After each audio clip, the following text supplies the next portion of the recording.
लंबे समय से अपने हक की लड़ाई लड़ रहे जाराजीबली के ग्रामीणों को आखिरकार बड़ी राहत मिली है।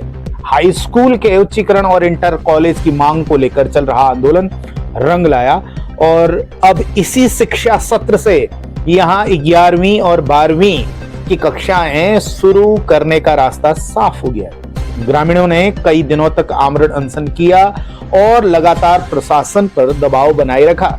उनका कहना था कि बच्चों को इंटर की पढ़ाई के लिए 20 से 25 किलोमीटर दूर जाना पड़ता है, जिससे कई छात्र बीच में ही पढ़ाई छोड़ देते हैं। स्थिति तब बदली जब शिक्षा विभाग उत्तराखंड और प्रशासन की टीम मौके पर पहुंची और जल्द कक्षाएं शुरू करने का आश्वासन दिया।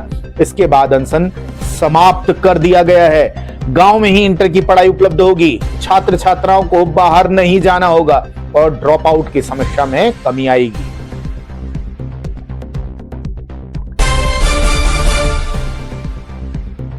वहीं राज्य में 23 मार्च से चल रही डिप्लोमा इंजीनियर्स की अनिश्चितकालीन हड़ताल आखिरकार खत्म हो गई है। मुख्यमंत्री पुष्कर सिंह धामी से सीधी वार्ता के बाद उत्तराखंड डिप्लोमा इंजीनियर्स महासंघ ने हड़ताल को राज्य हित में स्थगित करने का फैसला लिया। इस हड़ताल के चलते कई विकास कार्य प्रभावित हो रहे थे। महासंघ ने सरकार के सामने अपनी 27 सूत्रीय मांगे रखी, जिनमें पदोन्नति, वेतनमान और खास तौर पर पुरानी पेंशन व्यवस्था का मुद्दा प्रमुख रहा। बैठक में मुख्यमंत्री ने सकारात्मक रुख दिखाते हुए समाधान का आश्वासन दिया और कहा कि सरकार संवाद के जरिए सभी समस्याओं का हल निकालेगी। रुके हुए सरकारी काम अब फिर से शुरू होंगे। कर्मचारियों में उम्मीद जगी। पेंशन और वेतन पर अब आगे फैसला अहम। जनपद में जनगणना 2027 के पहले चरण का आगाज हो गया है और इस बार पूरी प्रक्रिया डिजिटल तरीके से होगी। जिलाधिकारी आशीष कुमार भटगाई के अनुसार 25 अप्रैल से 24 मई 2026 तक प्रगणक घर घर जाकर मोबाइल ऐप के जरिए मकानों और परिवारों का डेटा जुटाएंगे।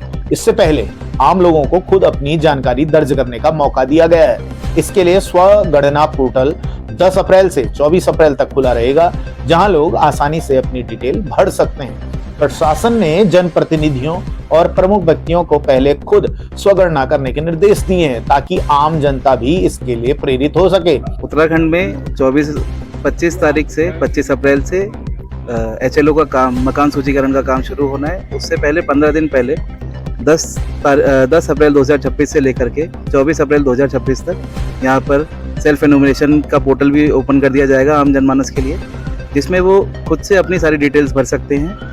और उसके बाद जब HLO का काम शुरू होगा, जब प्रथम चरण का काम शुरू होगा, तब जब प्रगणक उनके घर जाएंगे तो उनको जो सेल्फ एनुमरेशन की जो ID उनको प्राप्त हुई है वो उनके साथ साझा करेंगे। साझा करने के उपरांत वो अपने जैसे पोर्टल में जैसे इसको ID को डालेंगे, ID डालने के साथ ही उनको सारे उनकी डिटेल्स दिख जाएगी और दिखने के बाद वो उसको अगर सही है तो ओके करेंगे, नहीं है तो नो करके उसको एडिट करने का ऑप्शन भी उसमें है।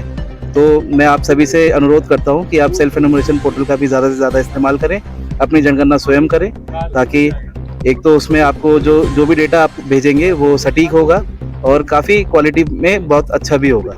Thank you.